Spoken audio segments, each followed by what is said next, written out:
nom est Muriel, chef cosméticienne au Jean Coutu à Rivière-du-Loup. Aujourd'hui, en collaboration avec la Maison de la Famille, on va vous parler d'écran solaire pour enfants. On va débuter avec le 0-6 mois. 0-6 mois, la peau de l'enfant, c'est vraiment pas conseillé de mettre un écran solaire parce que la peau de l'enfant est quand même très sensible. La peau de l'enfant est très fine aussi. Donc, de 11h à 15h l'après-midi, l'enfant, là, aucune exposition, ça c'est sûr et certain. On met l'enfant à l'ombre dans une petite tente. Important qu'il y ait de l'aération aussi. On va mettre un chapeau, puis il va avoir des vêtements légers, mais qui va le couvrir. Fait que ça, de 0 à 6 mois, s'il vous plaît, le moins possible, le soleil. 6 mois après, on peut commencer à mettre des écrans solaires aux enfants. Quelle sorte d'écran solaire qu'on va mettre? C'est facile. De 1, le logo de l'Association canadienne des dermatologues, le UVA, UVB large spectre. Ces deux indications-là vous disent que vous avez un produit de qualité. En plus, on a 2 filtres solaires dans les écrans solaires. Nous avons les filtres solaires qui sont créés en laboratoire, les filtres solaires qu'on appelle chimiques, mais qui ne le sont pas. C'est vraiment créé en laboratoire.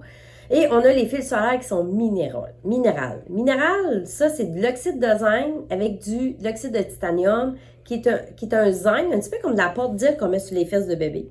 C'est son cousin. Heureusement, avec les années, les crèmes deviennent de plus en plus fluides, plus faciles d'application. Si on recule de 10 ans, on était blanc partout, mais il y a vraiment une amélioration avec les textures. Pourquoi qu'on va prendre ces 2 écrans solaires-là? C'est que le filtre minéral, lui, va directement sur la peau, il fait vraiment une occlusion. Le filtre créé en laboratoire, lui, va pénétrer et va aller protéger plus profond dans la peau. Donc, notre minéral, il craque un peu.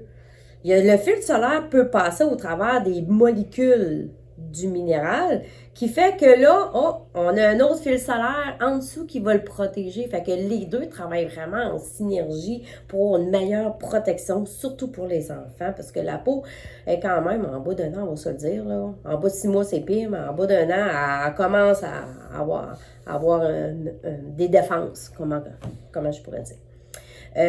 Donc, la crème solaire avec des minéraux, tout ça, qui est marqué crème solaire pour enfants, il n'y a pas de problème. Les adultes, vous ne voulez pas acheter 2 crèmes solaires, vous pouvez la prendre, là. Au lieu d'acheter une crème solaire pour une, pour l'autre, là. Toute la famille, sans problème. Il y a un écran solaire que je suis contre, surtout pour les jeunes enfants, c'est l'arrêt au sol. Le 3/4 de l'arrêt au sol va aller sur le côté, il vente, ça part. Vous gaspillez plus que vous en mettez que sur votre peau. Mettez un petit peu d'arrosage sur la céramique. Vous allez voir que la céramique, elle vient full glissante. Tout le monde a déjà vécu ça. Fait que déjà ça, cette crème-là, elle se remonte à terre et pas sur la peau. Fait que l'arrêt au sol, ça, on oublie ça. On est contre ça. On n'aime pas ça pour les enfants. On parle de crème waterproof. Waterproof, c'est pas compliqué. Le soleil pénètre 4 pieds dans l'eau. Donc, un enfant, avant d'aller dans la piscine, ça y prend de la crème solaire. Puis un bon 15 minutes avant l'exposition pour être sûr que la crème solaire soit bien. Fait que dans l'eau, l'enfant, il nage, il a sa crème solaire, il est protégé pour 2 heures. Quand il sort de l'eau, là, il s'essuie, il enlève sa crème solaire. Il faut en remettre. Quelqu'un qui fait beaucoup de vélo, aussitôt qu'il s'essuie avec sa serviette parce qu'il a eu chaud, pendant qu'il a eu chaud, sa crème solaire était toujours là. Mais pendant que, après s'avoir essuyé, sa crème solaire, il n'y en a plus, fait qu'il faut en remettre. La crème solaire, on en met 15 minutes avant l'exposition, on en rajoute toujours aux 2 heures. On privilégie pour les enfants 50 et plus. Pour un adulte, 30 et plus. En bas de 30, il n'y en a quasiment plus. Santé Canada sont toutes en train d'enlever ça. Et les compagnies européennes ne font quasiment plus de 60, ça s'en vient du 50 plus. Parce qu'entre le 50 et le 60, il n'y a pas une grosse différence. Donc, c'est tout. Si vous avez des questions, venez nous voir. Si votre enfant a des problèmes de peau ou quoi que ce soit, il y a de la difficulté avec l'écran solaire, nos pharmaciens sont là aussi. Donc, merci à la belle collaboration avec la Maison de la Famille. Puis, on est toujours disponible pour vous. Je vous souhaite une belle journée.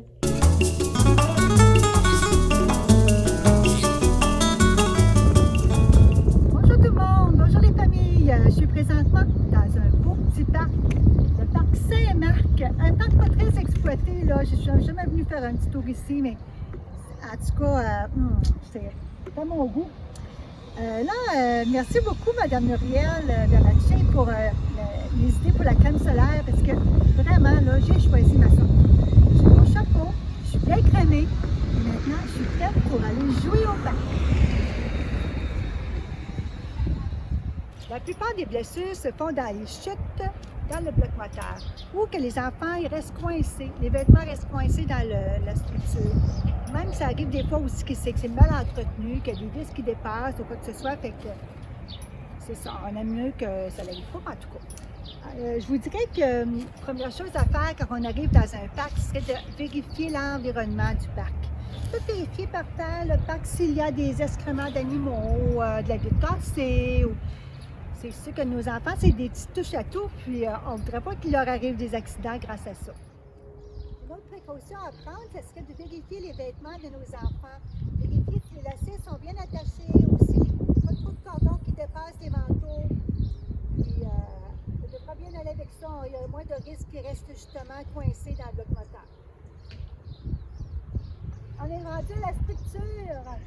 C'est comme je vous expliquais tout à l'heure, faire le tour du bloc moteur, vérifier s'il n'y a pas des vis qui dépassent, des petits accros. Là. Puis quand c'est en bois aussi, les structures, ça arrive des fois que du bois écorché, ça peut vraiment briser les petits os de nos enfants.